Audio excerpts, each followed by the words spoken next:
Com ಮಾಡಿ com ಮಾಡಿ ಆಮೇಲೆ BEd ಮಾಡಿ TET ಎಕ್ಸಾಮ್ ಕೂಡ ಕ್ಲಿಯರ್ ಮಾಡಿದೆ. 3 ಟೈಮ್ಸ್ ಕ್ಲಿಯರ್ ಆಗಿದೆ.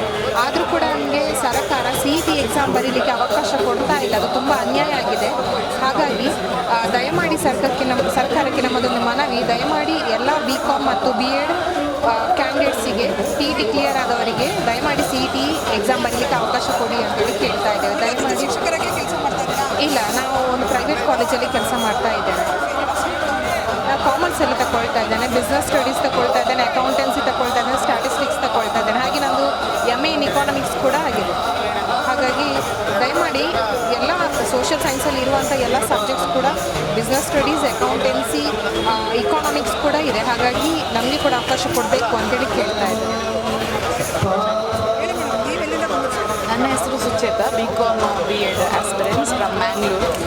ನಮ್ಮದು TET ಕ್ಲಿಯರ್ ಆಗಿದೆ. ಸೊ ನಮಗೆ TETಗೆ ಅವಕಾಶ ಕೊಟ್ಟು CETಗೆ ಕೂಡ ಅವಕಾಶ ಕೊಡಬೇಕಿತ್ತು. ಸರ್ಕಾರ ನಮ್ಮನ್ನು ಬೀದಿಗೆ ಬರುವ ಹಾಗೆ ಮಾಡಿದ್ದಾರೆ. ಸೊ ನಮ್ಮ ಹಕ್ಕನ್ನು ಕೇಳಲಿಕ್ಕೆ ನಾವು ಬೀದಿಗೆ ಬರಬೇಕಂತ ಹೇಳಿ ಇಲ್ಲ, ಅವರು ನಮಗೆ ನಮ್ಮ ಸಮಸ್ಯೆಗಳನ್ನು ಅರಿತು ಅವರು ಅದಕ್ಕೆ ಪರಿಹಾರವನ್ನು ಕೊಡಬೇಕು. ಬಟ್ ನಾವು ಬಂದು ಬೀದಿಯಲ್ಲಿ ನಿಂತು ನಾವು ಕೋರ್ಟಿಗೆ ಹೋಗಿ ನಾವು ಆರ್ಡರ್ಸ್ ತಗೊಂಡು ಬಂದು ನಾವು ಜಾಬ್ ತಗೊಂಡು, ಸೊ ನಮ್ಮ ಜವಾಬ್ದಾರಿ ಎಷ್ಟು ಇದೆಯೋ ಹಾಗೇನೆ ಗೌರ್ಮೆಂಟ್ ಜವಾಬ್ದಾರಿ ಕೂಡ ಇದೆ. ನೀಟ್ ಆಸ್ಪಿರೆಂಟ್ಸ್ ಹೇಗೆ ಬೀದಿಗೆ ಬಂದು ಜಗಳ ಮಾಡಿದ್ದಾರೆ, ದೊಮ್ಮೆ ಮಾಡಿದ್ದಾರೆ. ಸೊ ನಾವು ಅಂಥ ದಾರಿಯಲ್ಲಿ ಹಿಡಿತಿಲ್ಲ, ನಾವು ನ್ಯಾಯವಾಗಿ ಕೇಳ್ತಾ ಇದ್ದೇವೆ. ಸೊ ನಮಗೊಂದು ಅವಕಾಶ ಮಾಡಿಕೊಡ್ಬೇಕು ಅಂತ ಹೇಳಿ ಗೌರ್ಮೆಂಟ್ ಹತ್ರ ಕೇಳ್ತಾ ಇದ್ದೇವೆ.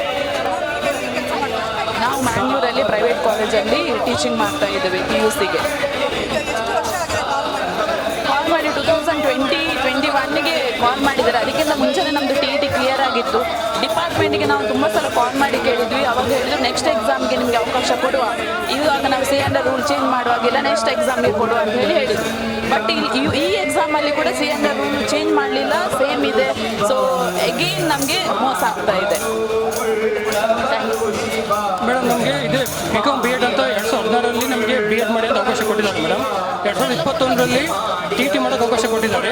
ಇವಾಗ ನಮ್ಮ ಸರ್ಕಾರ ಹೇಳ್ತಂದ್ರೆ CET ಅವಕಾಶ ಕೊಡಿ ಅಂದರೆ ನಿಮಗೆ ಸಬ್ಜೆಕ್ಟ್ ಇಲ್ಲ, ಆ ಥರ ಈ ಥರ ಹೇಳ್ತಿದ್ದಾರೆ. ನಮ್ಮ ಪ್ರಶ್ನೆ ಏನಂದರೆ, ನೀವು ನಮಗೆ ಅವಕಾಶ ಕೊಡದೇ ಇದ್ದರೆ ನಮಗೆ ನೀವು BEd ಮಾಡೋಕ್ಕೆ ಎದು ಕೊಟ್ರಿ? BEd ಮಾಡೋಕ್ಕೆ ಕೊಡಲಿ ಅಂದರೆ ಅವರು BEd ಮಾಡ್ತಾ ಇದ್ದೀವಿ. ಇವಾಗ BEd ಮಾಡಿ TET ಪಾಸಾಗಿ ಎಷ್ಟಾಗಿ ಕೂಡ ನಾವು ವರ್ಕ್ ಮಾಡ್ತಾಯಿದ್ದೀವಿ. ಅವ್ರು ಹೇಳ್ತಿರೋದೇ ನಿಮಗೆ ಯಾರು ಇಲ್ಲದ ಕಾರಣ ತೆಗೆದು ಅಂತ ಹೇಳ್ತಾರೆ ಮೇಡಮ್.